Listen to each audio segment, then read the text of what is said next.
If you're going to buy a car from a dealership, there's always going to be mandatory fees that everybody has to pay, but then there's also going to be sprinkled in some other fees that you don't have to pay. And so in this video, I'm going to easily show you how to tell the difference between the fees that you do have to pay and the ones that you don't, and then I'm going to elaborate a little bit more on them so you understand them a little more.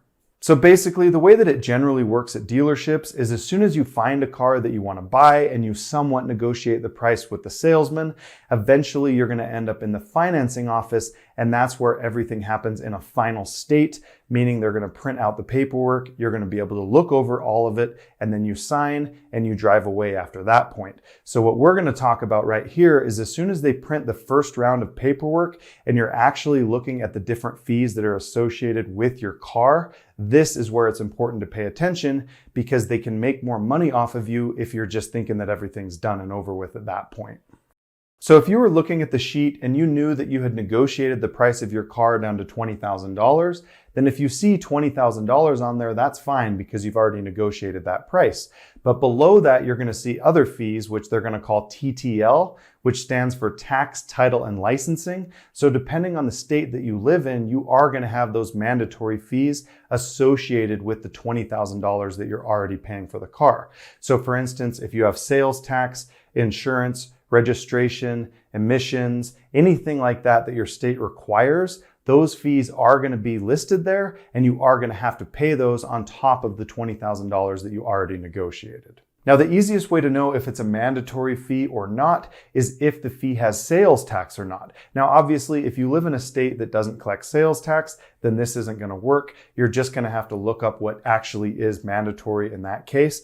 But if you see a fee that has sales tax associated with it, then that is a fee that you probably don't have to pay. Versus a tax, that's something that you're already being taxed on, so you're not going to have to pay sales tax on top of a tax. So for instance, tax, title, and licensing, you already know that those are a tax, and so you're not going to have to pay sales tax on top of those. And that's an easy way to tell if you have a mandatory fee or not. So now that you understand a little bit more about the mandatory fees and the other fees, here's a few of the other fees that you're probably going to run into on your paperwork before you've even negotiated any of them. In a lot of states, you're going to see a fee called the doc fee, or also known as the processing fee. And if you do see this on the paperwork, a lot of the time you can't wiggle out of it, and it's usually about $300 to $500.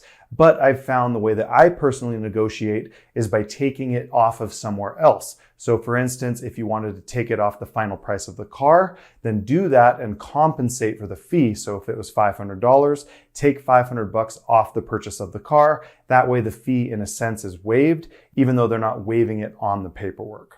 Another fee that you want to watch out for when you're looking over the paperwork is called the delivery fee, because this makes it feel like you have to pay a part in getting the car to the dealership.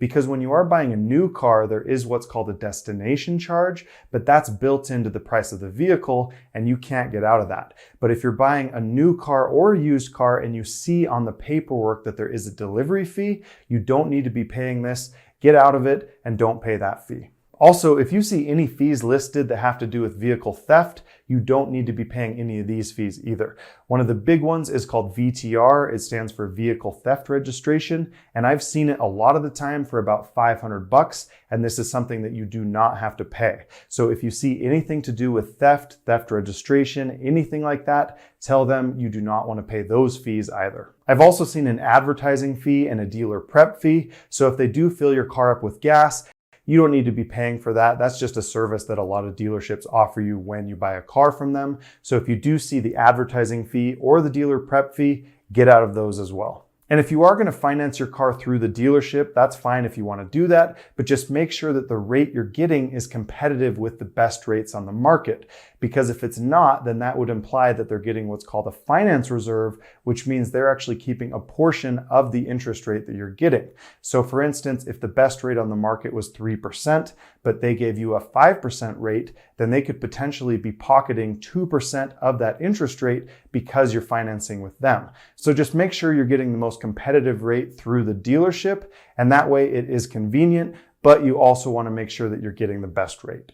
And if your credit's not very good, then you're probably not going to qualify for the best rates out there. And so you're really not going to know if the dealership is going to be the most competitive. So what I would recommend doing is actually getting pre-qualified from your local credit unions, because they typically have the best rates. And then you can either go with the credit union, or you could just have the dealership match that rate or beat it. And in that case, you would be getting the best rate possible, even if your credit score wasn't that good.